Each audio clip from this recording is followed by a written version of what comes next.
अब हम आपको दिखाते हैं आतंकवादियों के सरबरस्त पाकिस्तान को जोर का झटका बहुत जोर से कैसे लगा। पहलगाम आतंकवादी हमले को लेकर आतंकवादी संगठन टीआरएफ ने अंजाम दिया था और ये वही आतंकवादी संगठन है जिसके पीछे पाकिस्तानी सेना थी और आतंकवादी हाफिज सईद का दिमाग था। पहलगाम आतंकवादी हमले के बाद से ही पाकिस्तान टीआरएफ को बचाने का प्रयास कर रहा था, लेकिन अमेरिका ने अंततः टीआरएफ को आतंकवादी संगठन घोषित कर दिया। ये वही खबर है जिसे सुनकर आसिम मुनीर फील्ड मार्शल के होश उड़ गए और पाकिस्तान में बैठे आतंक के आकाओं को अब अपना अंत नजदीक नजर आने लगा।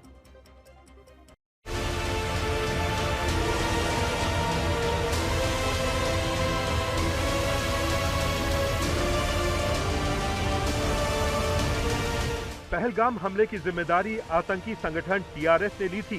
ये वही आतंकी संगठन है जिसे बचाने के लिए पाकिस्तान के हुक्मरान और पाकिस्तानी सेना के मुखिया आसिम मुनीर ने कोई कसर नहीं छोड़ी थी। लेकिन पहलगाम आतंकी हमले के सबूतों ने पाकिस्तान को एक बार फिर बेनकाब कर दिया। अमेरिका ने पहलगाम आतंकी हमले के गुनहगार टीआरएफ को आतंकी संगठन घोषित कर दिया। लश्कर-ए-तैयबा के आतंकी संगठन टीआरएफ को लेकर भारतीय एजेंसियों के पास जो डोजियर है उसके मुताबिक टीआरएफ पूरी तरह से पाकिस्तानी सेना के नियंत्रण में है और वही पाकिस्तानी सेना के ही निर्देश पर वो काम करता है, बात चाहे ट्रेनिंग की हो या फंडिंग की। पाकिस्तान के एसएसजी जो कमांडो हैं वो टीआरएफ के आतंकियों को ट्रेनिंग देते हैं और चाहे ऑपरेशन की अगर बात की जाए, हाल के पहलगाम आतंकी हमले का भी जो निर्देशन है वो एसएसजी कमांडो कर रहे थे। इसके साथ ही फॉरेन फंडिंग की बात की जाए तो लश्कर-ए-तैयबा को फॉरेन फंडिंग भी टीआरएफ के जरिए मिल रही है। भारत और पाकिस्तान के बीच हुए सीज फायर को लेकर अमेरिका से रिश्तों में तनाव है, लेकिन तनाव के बीच अमेरिका का ये फैसला पाकिस्तान की हार और भारत की बड़ी जीत है। ट्रंप का जो ट्रंप कार्ड जिसको बोलते हैं टैरिफ कार्ड, उसको ले लीजिए। हम पर टैरिफ भी लगाते जा रहे हैं। तो पिछले कुछ दिनों में ऐसी कोई घटना नहीं हुई जिससे भारत की जनता या भारत की सरकार बहुत ज़्यादा एनकरेजमेंट ली।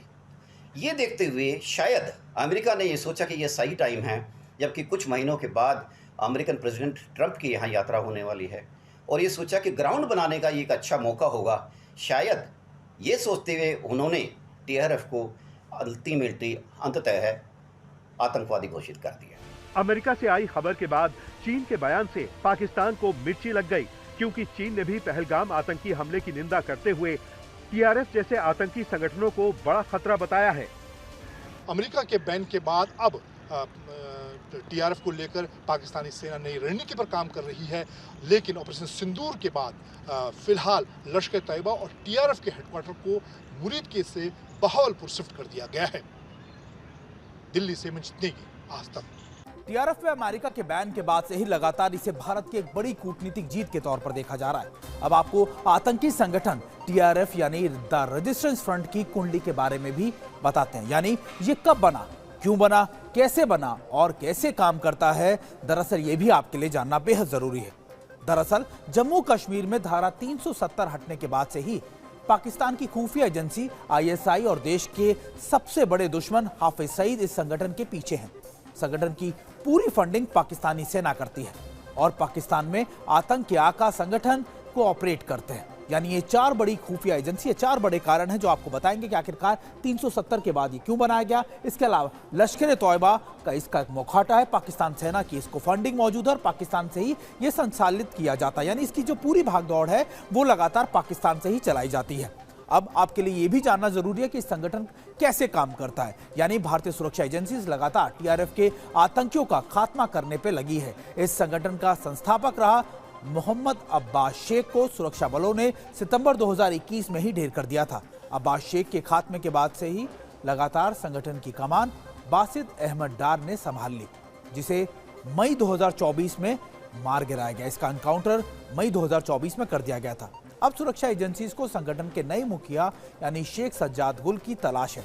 सज्जाद गुल के सिर पर 10 लाख रुपए का इनाम भी है। मैं आपको यह भी बता दूं कि सज्जाद गुल वही शख्स है जो न सिर्फ जम्मू के अंदर बल्कि कश्मीर के अंदर भी लगातार बड़ी आतंकी वारदातों को अंजाम दे चुका है। 2020 से लेकर अब तक करीबन 5 साल के अंदर इसने कई वारदातें की हैं, जिसमें न सिर्फ बीजेपी के नेताओं को, लोकल लीडर्स पर अटैक करना, टूरिस्ट पर अटैक करना, बल्कि सुरक्षा बलों के कॉन्वॉयज पर अटैक करने का भी इसने बड़े अंजाम दिए हैं और इस पर 10 लाख रुपए का इनाम भी घोषित है। सुरक्षा एजेंसीज को मिले इनपुट के मुताबिक इस वक्त सज्जाद गुल पाकिस्तान में अंडरग्राउंड है, वहीं से सक्रिय है और वहीं सुरक्षा एजेंसीज को संगठन के प्रवक्ता अगले यानी चौथे सबसे इंपॉर्टेंट शख्स की भी तलाश है, जिसका नाम है अहमद खालिद, जो एक प्रवक्ता है और आज नहीं तो कल इसका भी खात्मा हो जाएगा। ये दरअसल भारत के खिलाफ प्रोपेगेंडा काम करने की इसकी जिम्मेदारी है और ये लगातार रेडिकलाइज करने में यानी कश्मीरी यूथ को रेडिकलाइज करने में भी लगातार सक्रिय रहता है। अब तीसरी सबसे इंपॉर्टेंट जरूरत या आपको बता दें कि क्या इस समय जरूरी है, उनका खात्मा इस समय क्यों जरूरी है,